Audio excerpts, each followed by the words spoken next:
Okay, let's get right to it. It's probably the biggest question on everyone's mind right now. What is AI really going to do to your job? We're going to unpack this by looking at what two of the heaviest hitters in the industry are saying. And, well, some of it is absolutely fascinating, and some of it is downright terrifying. And just to get a sense of how urgent this is, listen to this quote. This is from Eric Schmidt, the former CEO of Google. He's on record saying that within just 1 year, AI programmers will replace the vast majority of human programmers. I mean, think about that. That's not some far-off, maybe in the future thing. He's talking about right now. So, if that's what's coming in just 1 year, you have to ask, right? What on earth happens in 5? That's the real question hanging in the air, and it's what we're going to explore. To really get to the bottom of why these predictions are so bold, we have to look at a warning that's coming from deep inside the AI revolution itself. And this perspective comes from Ilya Sutskever, one of the co-founders of OpenAI.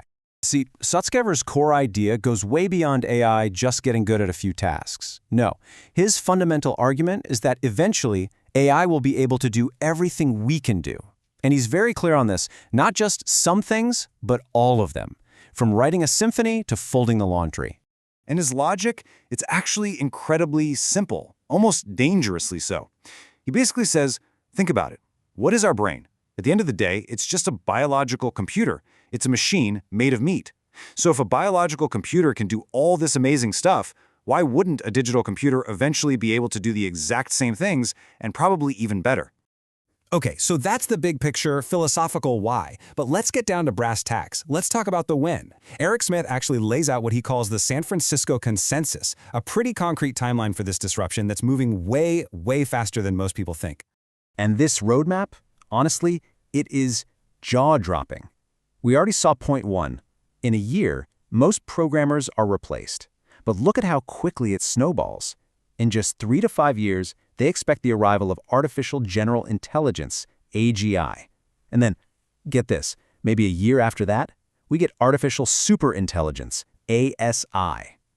We're talking about massive world-altering leaps in just a handful of years. So, what is AGI really? We're not just talking about a smarter Alexa.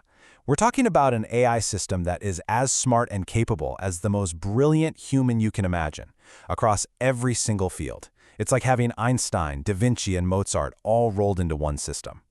And then you have the final step, ASI, artificial superintelligence.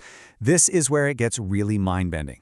This isn't an AI that's as smart as a human. It's an AI that is smarter than all of humanity combined. The intelligence of every person who has ever lived, all in one machine. It's almost impossible to even wrap our heads around. And this is where Schmidt drops a pretty scary warning. He basically says, look, our society has no idea what's coming. We don't even have the words for it. Our laws, our economy, our whole social fabric, none of it is built to handle this kind of change happening this fast. Okay, so these are huge ideas, but how does this revolution actually happen? How does it show up in our day-to-day lives and our jobs? Well, the key piece of the puzzle here is something called agentic AI, or simply AI agents. So what is an AI agent? In simple terms, it's a system that can perceive what's going on. It can remember things, it can learn, and then, and this is the important part, it can take actions on its own to reach a goal. Think of it less like a hammer you swing and more like a carpenter you hire. And Schmidt has this brilliant example to make it real for us. Let's say you want to build a house. Normally, that's a nightmare of logistics, right? But with an agent, you just give it the goal, and it does the rest. It finds the land, it figures out all the complex permits and zoning laws, it buys the property, it collaborates with a human architect on the design, it even hires the construction crew and manages all the payments. And here is where it all clicks into place. As Schmidt points out, that whole process, analyzing information, dealing with rules, making transactions, managing a project, that's not just how you build a house. That's basically every white-collar job. It's every business process, every government process, every academic process. So you might be asking, why is all this happening at lightning speed? Well, it's because this isn't happening in some quiet university lab. This is a flat-out global race for dominance, fueled by intense competition and just staggering amounts of money. You've basically got two camps in this race. On one side, you have the big, closed model players. Think OpenAI, backed by Microsoft, Google with its Gemini project, Anthropic with Amazon. And on the other side, you've got the whole open source movement, with a company like Meta leading the charge. This competition is like pouring gasoline on an already raging fire. Which, of course, brings us right back to the question that matters most to all of us. What about our jobs? I mean, we've had big technological changes before. Is this one really different? You know, historically, we've seen this play out. Industrial revolutions changed work, but as Schmidt notes, they always ended up creating more jobs than they destroyed. The automatic loom got rid of weavers, sure, but it created jobs for mechanics, for factory managers, a whole new industry. So the billion-dollar question is, does that pattern hold up this time, when the machines aren't just replacing our muscles, but our minds? But here's a fascinating twist that Schmidt brings up, one that most people are completely missing. It's not just technology pushing jobs away. There's actually a societal pull for this automation.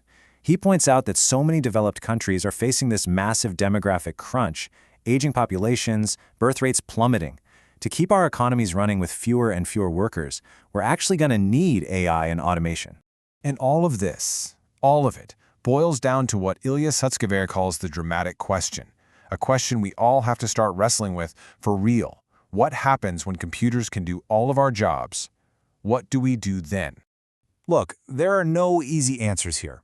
But the one thing both of these guys, Schmidt and Sutskever, agree on is where we have to start. And Sutskever put it perfectly. You may not take interest in AI, but AI will take interest in you.